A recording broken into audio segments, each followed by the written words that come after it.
In the last video, we set up our app project, set the icon, and adjusted the text standards. In this video, we'll start building the screens. By default, apps in ApiOmat Studio come with a start screen with the title Start.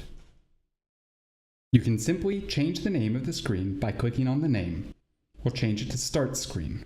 Now double-click on the Start screen, and we open the screen editor. To return to the project map, we simply click on the project map section, and the screen editor will disappear. Though, let's go back and take a look at the screen editor.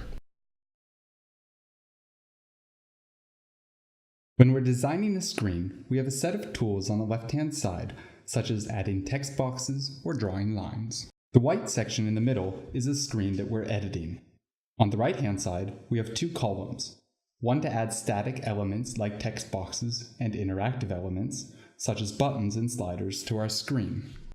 The column on the right contains a list of devices and can be used to view how our design will behave with various screen sizes and resolutions. Below the screen, we can see our screen's layers, which are divided into three categories.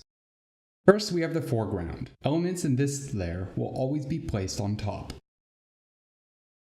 Next, we have the scroll flow. Elements in the scroll flow move underneath the foreground layer while scrolling downward.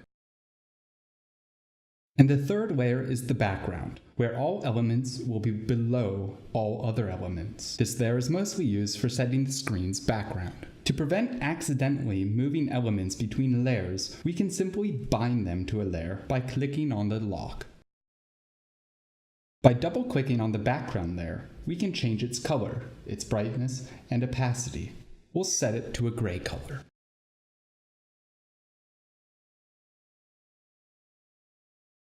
We're going to place our logo at the top of the screen, but before we do that, we will create a white header to match it. So we'll click on the rectangle and drag it onto the screen.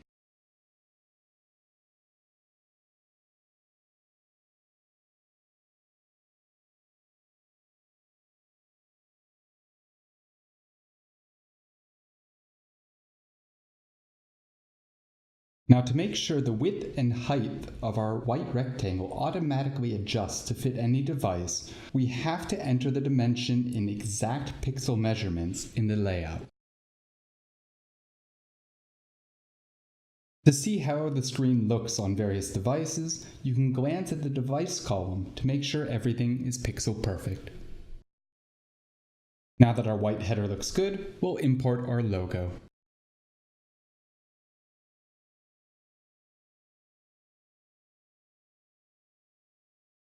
To help us align elements like our logo, we can add key lines.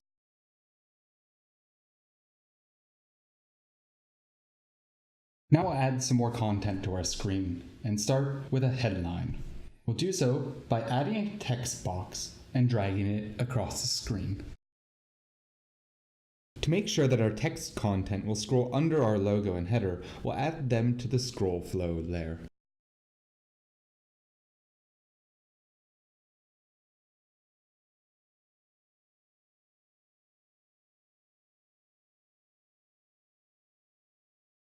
To allow the user to select factories and machines from a dynamic list, we'll need to add a backend system, which we'll take a look at in the next video.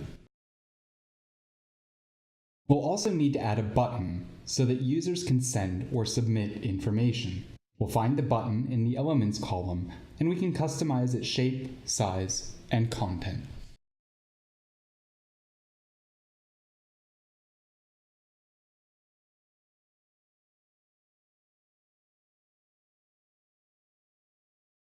Now we'll create a new Details screen, where we'll display the data that has been saved in the app.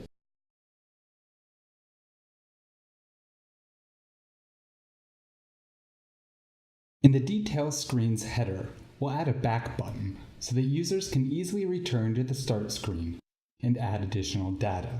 This back button can have its size and shape set, and can even have a different icon swapped in. In order to display the list that contains the selected factories, machines, and the number of machines, we need to add a stencil. With a stencil, we can determine the appearance of list items.